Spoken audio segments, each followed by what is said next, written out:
Hello friend, आपका स्वागत है आपके अपने यूट्यूब चैनल ऑनलाइन शिक्षण पर। प्यारे मित्रों, फटाफट जुड़ जाइए, आप लोग बेशक जुड़ जाइए और थोड़ा सा शेयर कर दीजिए। हमारे जो प्यारे मित्र हैं नहीं जुड़े हैं अभी तक, थोड़ा सा फटाफट अपना अपना एक्टिविटी दिखाइए और फटाफट शेयर करिए। हम लोग आगे स्टार्ट कर लेते हैं, है ना मित्रों। तो चलिए हम लोग स्टार्ट करते हैं। आप लोग शेयर किया करिए, फटाफट शेयर कीजिए। और आपका शेड्यूल तो आप लोग को पता हो गया होगा, जैसा कि सारे बच्चे के पास पहुंच गया होगा। जो टाइमिंग है सारे क्लास का, आप लोग टाइमिंग के अनुसार, जिसके पास नोटिफिकेशन नहीं भी जाता है वो ज़रूर आ जाएंगे टाइमिंग के अनुसार अपने पे, क्योंकि अब थोड़ा सा एक्टिव हो जाइए। आप लोग एग्ज़ाम बहुत पास है, अब 2-3 महीने एग्ज़ाम नहीं है आपके, है ना। थोड़ा सा एक्टिवनेस दिखाइए, नहीं तो फिर वही करेंगे कि सर बैग लग गया, क्या करें हम, सर बैग लग गया, क्लासेस बैग का कब चलेगा। ये सब सारे काम ना हो, है ना। तो आप लोग अभी से लगे रहिए मेरे मित्रों, मेरे भाइयों। देखिए आप लोग के लिए बहुत सारी मेहनत किए जाते हैं, तो उस मेहनत का थोड़ा सा आप लोग सब्र रखिए, मतलब कि उस मेहनत का थोड़ा सा फ़ायदा करिए और लाभ उठाइए उस मेहनत का। बिल्कुल फ्री क्लासेस आपको दिए जाते हैं सारे, तो आप उसका थोड़ा सा फ़ायदा उठाइए मेरे मित्रों, है ना। देखिए चलिए हम लोग स्टार्ट कर लेते हैं। हमने कल पढ़ रखा था अनुच्छेद नंबर 1, अनुच्छेद नंबर 2, मतलब कि भाग 1, भाग 2, भाग 3। भाग 1 में हमारा क्या था, संघ की बात हुई थी। आज फिर यह अनुच्छेद नंबर, मतलब कि अनुच्छेद पर ही है ये आपका वीडियो क्लास। इस पर हम अनुच्छेद नंबर पूरा जहाँ तक होगा इंपॉर्टेंट लगभग करेंगे। ये भाग 2 है अनुच्छेद पर, इसके बाद भाग 3 आ जाएगा आपका, है ना, लास्ट होगा। उसके बाद हम सारे कितने भाग हैं, फिर कितने संशोधन हुए हैं, 3-4 क्लास और आएंगे, उसके बाद समाप्त हो जाएगा आपका फिर मैराथन इस पर भी। दोस्तों भाग 1 में आपका है संघ की बात किया गया है। भारत एक राज्यों का संघ है, अनुच्छेद नंबर 1 से 4 तक है ना। भाग 2 में हमने आपको बताया कि 5 से 11 तक अनुच्छेद हैं। इसमें यह बात किया गया है कि भारत का सृजन के बारे में बात किया गया है, सृजन किस तरह बनते हैं भारत का, इसके बारे में बात किया गया है। याद रखेंगे।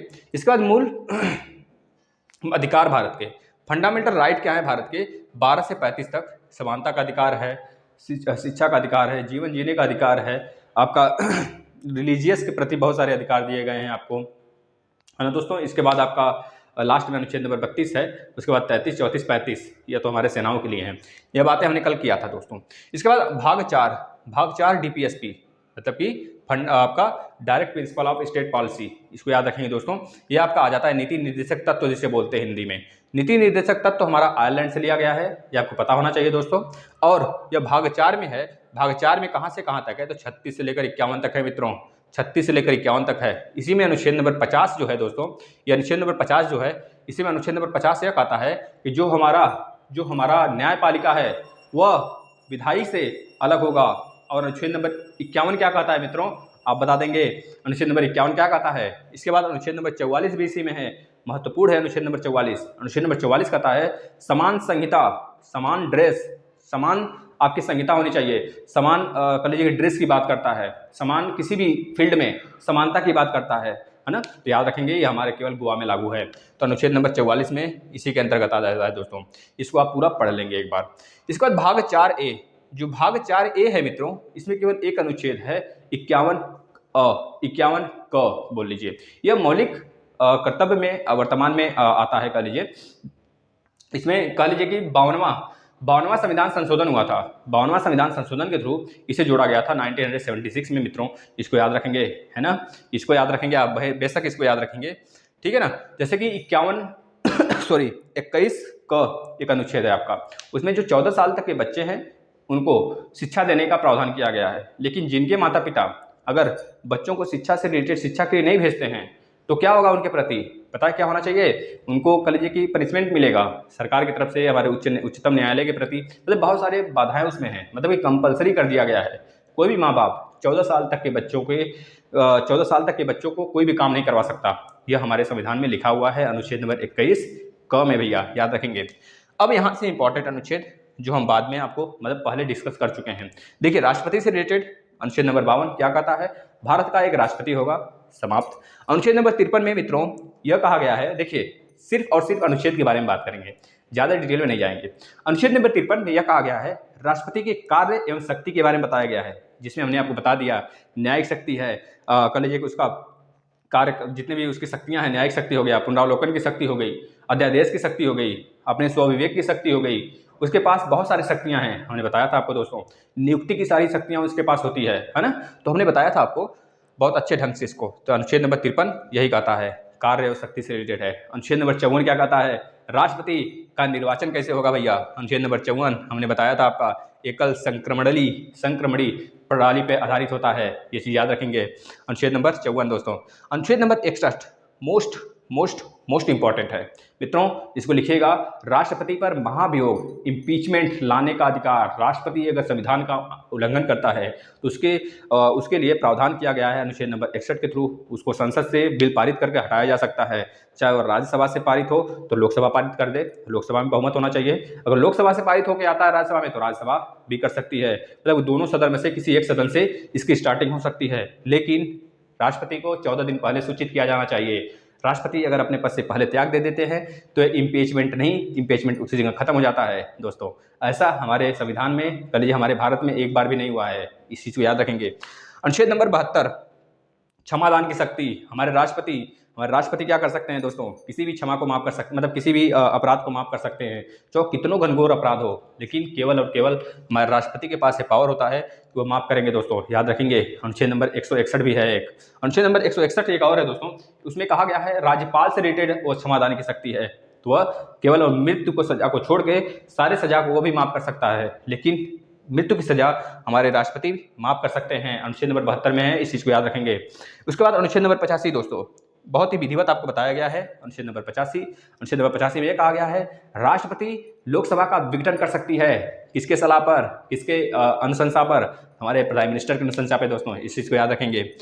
इसके बाद अनुच्छेद नंबर 123, इसी जगह आप याद रख लेंगे, जैसे 1, 2, 3 और 2, 1, 3 दोनों साथ याद रख लेंगे।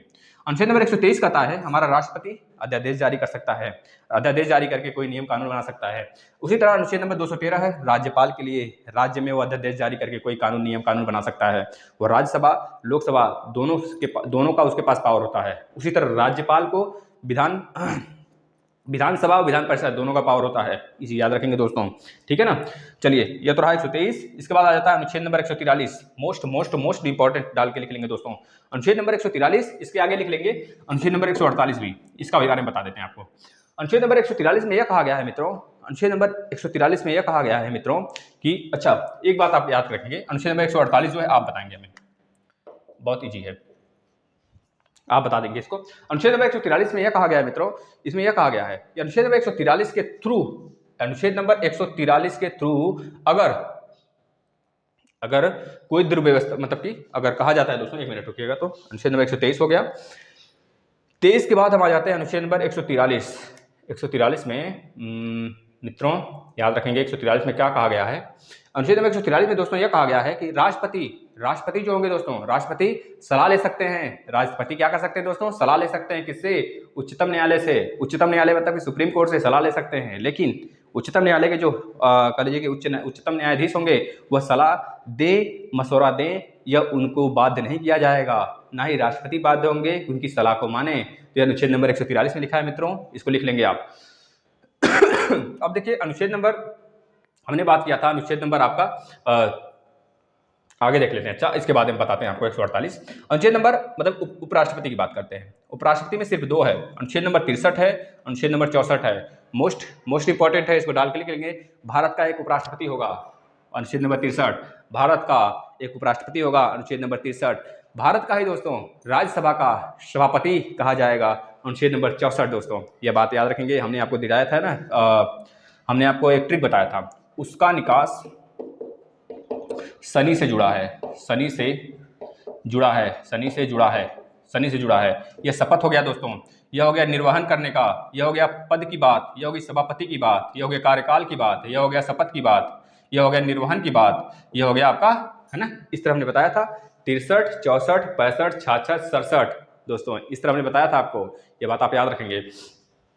इसके बाद आ जाता है पीएम की बात। तो अनुच्छेद नंबर 74 साफ साफ कहता है, हमने चिल्ला के बताया था दोस्तों आपको कि अनुच्छेद नंबर 74 में साफ साफ लिखा है, जो हमारे मंत्रिपरिषद का, जो राष्ट्रपति की सहायता से हमारे मंत्रिपरिषद का गठन किया जाएगा, मतलब मंत्रिपरिषद को जो शपथ दिलाया जाएगा हमारे राष्ट्रपति दिलाएंगे, और राष्ट्रपति शपथ दिलाएंगे हमारे पीएम के कहने पर। जिस मंत्रालय को प्रीफर किया जाएगा वह हमारे पीएम कहेंगे कि वित्त मंत्री हैं तो निर्मला सीतारमण को इसके लिए भैया शपथ दिला दीजिए, अगर हमारे रक्षा मंत्री हैं तो राजनाथ सिंह को शपथ दिला दीजिए, अगर हमारे गृह मंत्री हैं तो हमारे अमित शाह को शपथ दिला दीजिए। मतलब कि पीएम की सलाह पर राष्ट्रपति क्या करते हैं, मंत्रिपरिषद का चयन करते हैं।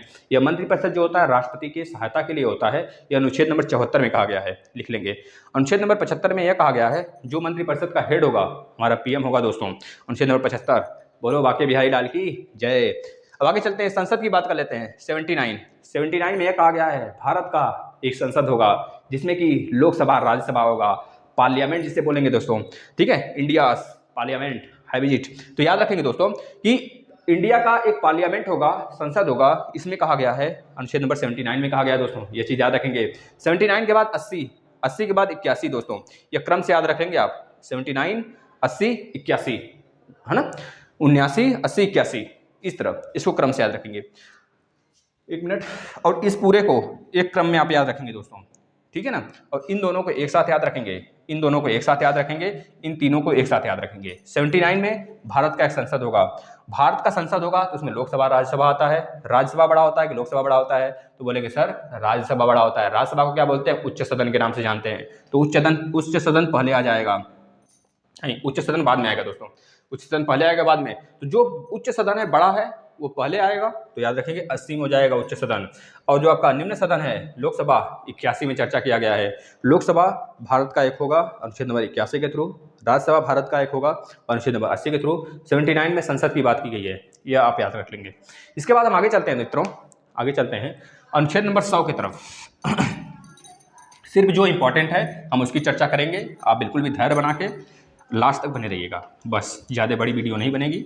इसके बाद एक और वीडियो आएगा, आपका अनुच्छेद पूरा समाप्त।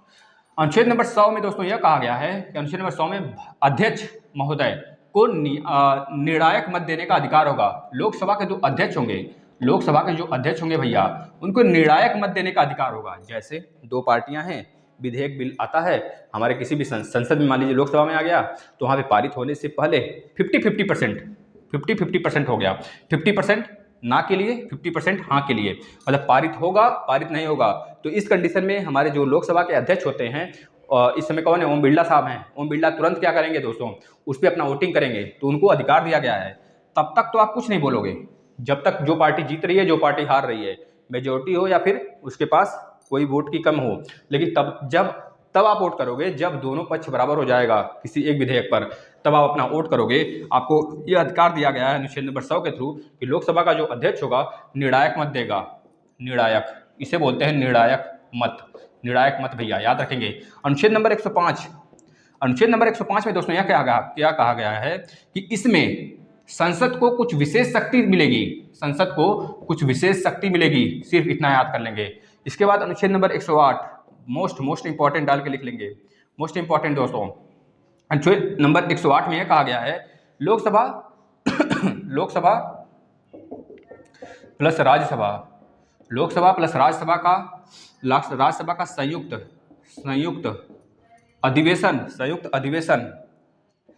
अधिवेशन कौन बुलाएगा, राष्ट्रपति बुलाएगा। राष्ट्रपति बुलाएगा कब, जब किसी एक बिल पर विवाद हो जाएगा तो उसको समझौता करने के लिए राष्ट्रपति लोकसभा का राज्यसभा का संयुक्त अधिवेशन बुलाएगा। अनुच्छेद नंबर 108 में कहा गया है। और अनुच्छेद नंबर 108 में एक बात और कही गई है, जो राष्ट्रपति द्वारा अधिवेशन बुलाया जाएगा उसकी अध्यक्षता लोकसभा के अध्यक्ष करेंगे, लोकसभा के अध्यक्ष करेंगे, लोकसभा के अध्यक्ष करेंगे। और जाहिर सी बात है अध्यक्ष, लोकसभा में बहुत ज़्यादा मेंबर होते हैं, 545 इस समय हैं, 245 इस समय राज्यसभा में हैं, तो जीतने वाला तो लोकसभा ही है, जिसके बाद मेजोरिटी है लगभग 303 तो केवल और केवल बीजेपी के पास है। इसकी सहयोगी पार्टी को जोड़ दें लगभग 348 352 के आसपास में है ना, 353 है दोस्तों, 353 है। एनडीए की बात कर रहे हैं तो उसमें 353 आ जाएगा, तो जाहिर सी बात है लोकसभा ही जीतेगा दोस्तों। तो इस तरह निर्णायक मत दे सकता है अनुच्छेद नंबर 100 में, शक्ति की बात 105 में, लोकसभा राज्यसभा का संयुक्त अधिवेशन 108 में दोस्तों, याद रखेंगे। इसके बाद हम चलते हैं 110 के बारे में बात करते हैं। 110 क्या होगा, कौन बताएगा, अनुच्छेद नंबर 110 दोस्तों, ये आपके सिर्फ डीएलएड के लिए ही नहीं, आपके यूपी टेट तक काम देगा। आप बिल्कुल बेहिचक इसका अपना नोट्स बनाइए, और यूपी टेट ही नहीं दोस्तों, सुपर टेट तक काम देगा। हम लिख कर दे देते हैं इस बात को, अगर इसमें से एक भी अनुच्छेद आया आपके सुपर टेट में, एक भी अनुच्छेद आया दोस्तों, तो हमारे वीडियोस आपको देखने को मिलेगा। आप 100% इसको मान लें, विश्वास कर लें दोस्तों। अनुच्छेद नंबर 110 की बात करते हैं तो अनुच्छेद नंबर 110 में कोई विधेयक, धन विधेयक होगा, कोई विधेयक धन विधेयक होगा, इसका निर्णय केवल और केवल लोकसभा के अध्यक्ष करेंगे, यह अनुच्छेद नंबर 110 में है। अनुच्छेद नंबर 108 में क्या था? अध्यादेश था। अनुच्छेद नंबर 110 में क्या है? लोकसभा में, मतलब धन विधेयक बोलना लोकसभा के हाथ में होता है, इसका निर्णय सिर्फ लोकसभा के अध्यक्ष करेंगे। 110 हो गया। 110 के बाद 112 दोस्तों, 112 में कहा गया है वार्षिक वित्तीय लेन देन, पूरे भारत में जो वार्षिक वित्तीय का लेन देन होता है उसके बारे में बात किया गया है। मतलब डायरेक्टली अगर बोलें, इनडायरेक्टली बोलें तो बजट की बात की गई है, बजट। और बजट नाम का परिभाषा हमारे संविधान में नहीं है, ना ही बजट नाम के किसी भी शब्द का यूज है। अगर आपसे पूछता है बजट का यूज हमारे संविधान के किस अनुच्छेद में है, तो बोलेंगे किसी अनुच्छेद में नहीं है। उसकी जगह पर वार्षिक वित्तीय प्रणाली का यूज होता है अनुच्छेद नंबर 112 के थ्रू, याद रखेंगे। अनुच्छेद नंबर 116 में कहा गया है लेखानुदान भैया। लेखानुदान मतलब कि जो बजट में नहीं होता है उसे लेखानुदान कहते हैं। बजट तो आ गया लेकिन बजट में जो नहीं है उसे लेखानुदान के अंतर्गत लाते हैं अनुच्छेद नंबर 116 के थ्रू। इसके बाद 117 दोस्तों, वित्त विधेयक का प्रावधान यह किया गया है। इसके बाद 1 मिनट, कितना हो गया? 110 हो गया, 112 हो गया, 116 हो गया, 117 हो गया। इतना बहुत है इसमें, और आगे नहीं पढ़ने की जरूरत है क्योंकि बहुत सारे हैं, हम तो बताने को सब बता देंगे। लेकिन 117 इतना आप एक साथ याद करेंगे। 110 में धन विधेयक, 108 में अध्यादेश, 112 में वार्षिक वित्तीय, 116 में लेखानुदान, 117 में वित्त विधेयक।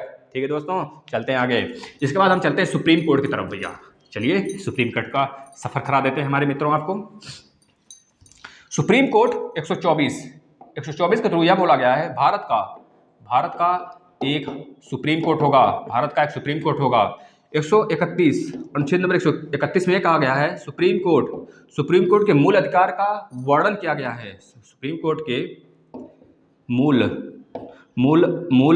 आरक्षिक अधिकार का वर्णन भैया इसमें किया गया 131 में। 124 में भारत का एक सुप्रीम कोर्ट होगा। इसके बाद आ जाता है 137 दोस्तों, यह आपका सुप्रीम कोर्ट से रिलेटेड है, सुप्रीम कोर्ट से याद रखेंगे, उच्चतम न्यायालय। 137 में यह कहा गया है दोस्तों, किसी भी विधेयक को सुप्रीम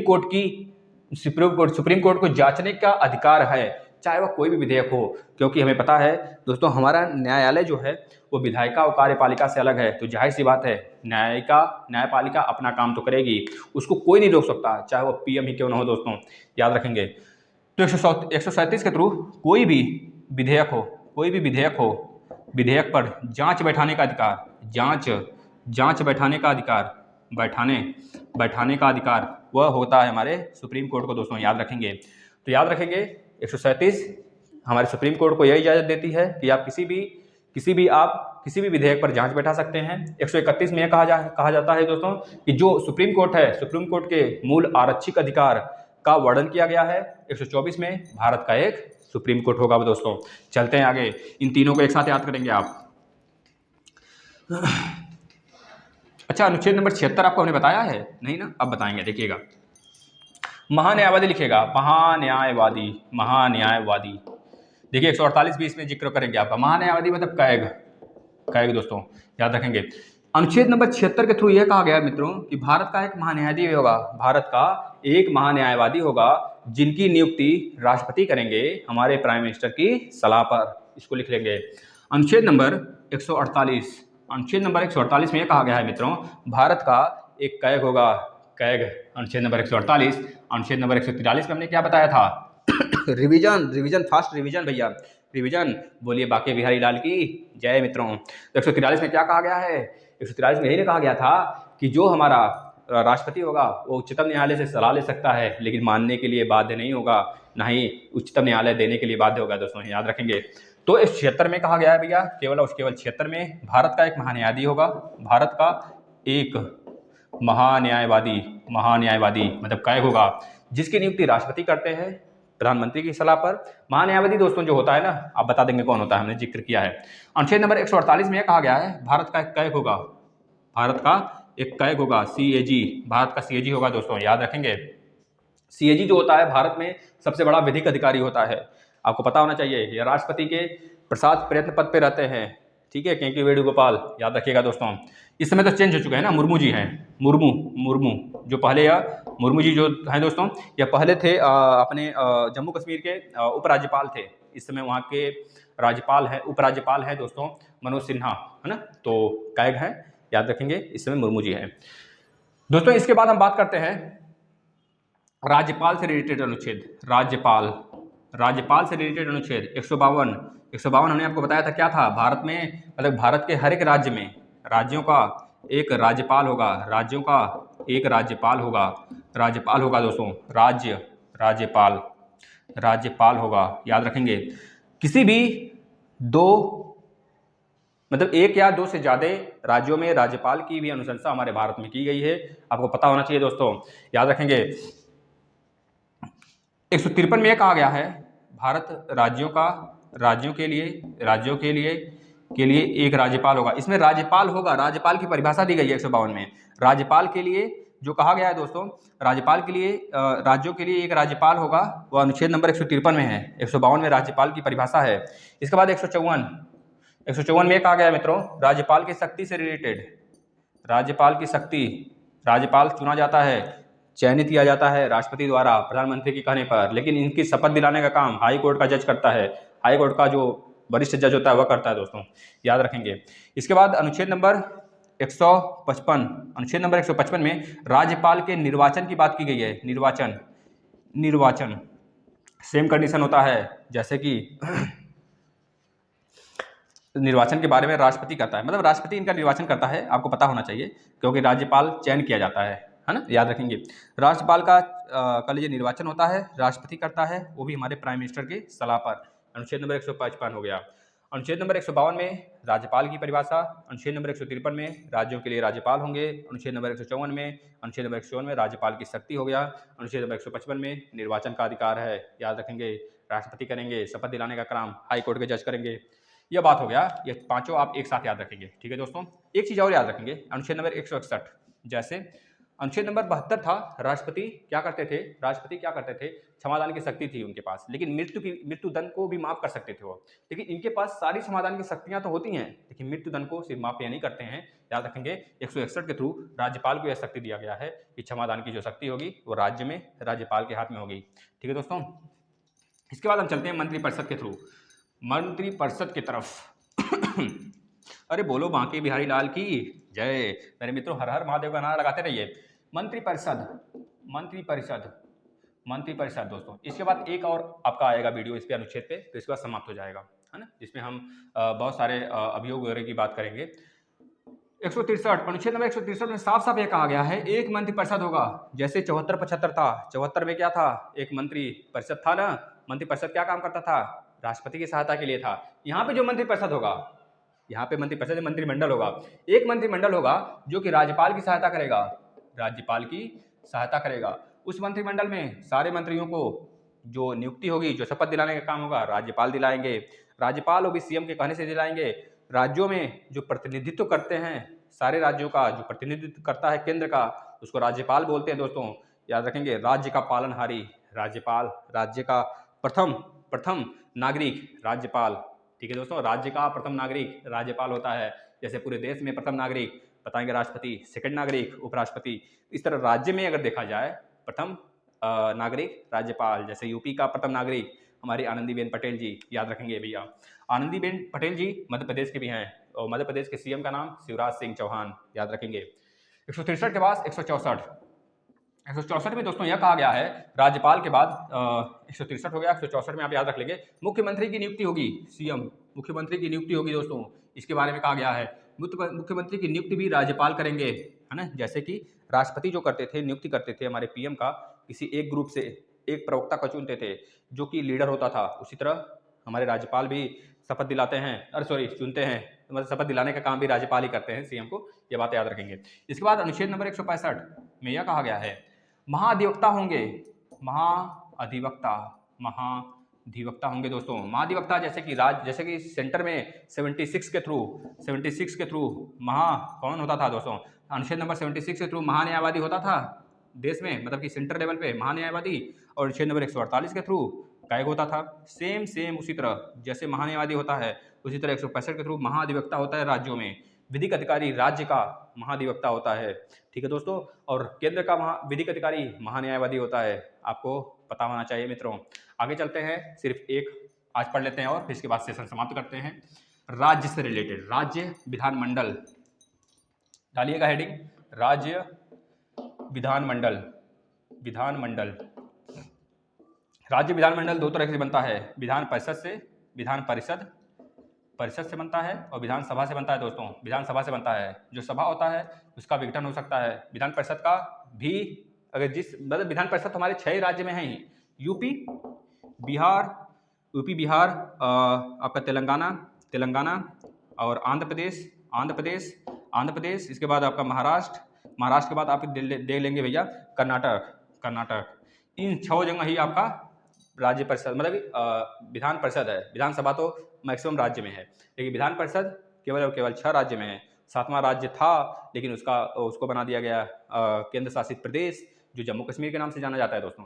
उस वजह से वहाँ पे कह लीजिए कि वह नहीं माना जाएगा राज्य, क्योंकि वो तो आपका हो गया केंद्र शासित प्रदेश ना। तो याद रखेंगे अभी 6 राज्य में आपका विधान परिषद है भैया। अब देखिए राज्य विधानमंडल का एक साथ सारे अनुच्छेद आप याद रख लेंगे। अनुच्छेद नंबर 168 में साफ साफ ये कहा गया है राज्य का एक विधानमंडल होगा, जैसे कि केंद्र में था संसद 79 के अंतर्गत, 80 में क्या था राज्यसभा की बात था, और लोकसभा की बात का क्या था भैया 81 में था। उसी तरह 168 में है विधानमंडल की बात है, राज्यों में एक विधानमंडल होगा भैया। और अनुच्छेद नंबर 169 में यह कहा गया है मित्रों, अनुच्छेद नंबर 169 में कहा गया राज्य के विधानमंडल की जो उठाना होगा या फिर उसको बनाना होगा वह अधिकार वह परामर्श में दिया गया है 169 में। याद रखेंगे सारी जानकारी, उठाना हुआ यानी विघटित करना हुआ या फिर उसको बनाना हुआ जो हमारा विधानमंडल होगा उसको उठाना हुआ बनाना हुआ, यह चर्चा की गई है 169 में। याद रखेंगे 169 के बाद 170 171 बेहद आसान है। जैसे 80 में क्या था राज्यसभा की बात था, इसी तरह 170 में हो जाएगा दोस्तों आपकी 170 में हो गया विधानसभा की बात हो जाएगी। विधानसभा जैसे लोकसभा होता है केंद्र में, उसी तरह राज्यों में विधानसभा होता है मित्रों। विधानसभा का सबसे बड़ा कर लीजिए नेता कौन होता है, बता देंगे कौन होता है, हमारे सीएम होते हैं दोस्तों, याद रखेंगे। तो विधानसभा राज्य में होगा अनुच्छेद नंबर 170 के थ्रू। अनुच्छेद नंबर 171 के थ्रू विधान परिषद होगा। विधान परिषद को विघटित करना है कि बनाए रखना है, यह पूरा का पूरा अधिकार होगा विधानसभा को। जैसे कि अभी हाल में उड़ीसा में कह लीजिए कि बनाने की बात हो रही है विधान परिषद को, लेकिन आंध्र प्रदेश में उठाने की बात हो रही है विधान परिषद को। क्योंकि जैसा पता है ना, जैसे हमारे नीचे जो हैं अगर वह कुछ हमें बोल देते हैं जो हमसे थोड़े से कम पावरफुल हैं, अगर हमको बोल देंगे तो उनको दबाने का पूरा काम हम कर सकते हैं। लेकिन अगर वो हमसे पावरफुल हैं तो हम उनको कुछ नहीं बोल सकते, अगर चाहे हमको डांटें चाहे जो करें, लेकिन हम उनको कुछ नहीं बोल सकते, है ना। तो बस वही काम होता है विधान परिषद में। विधानसभा ज़्यादा पावरफुल होता है, अगर विधानसभा चाहता है तो विधान परिषद बनता है, नहीं तो फिर नहीं बनता है। और विधान परिषद को उठाने का बैठाने का मतलब उठाने का और बनाने का अधिकार केवल और केवल विधानसभा के पास होता है दोस्तों, है ना। तो याद रखेंगे ये सारे इंपॉर्टेंट अनुच्छेद थे। एक पार्ट और आएगा, भाग 3 और आएगा, इसमें हम सारा अनुच्छेद ले लेंगे जो बचा हुआ है। काम खत्म दोस्तों। चलिए आप लोग अपने अच्छे से पढ़ाई करिए और लगन के साथ जुड़ जाइए दोस्तों, ठीक है। चलिए धन्यवाद दोस्तों।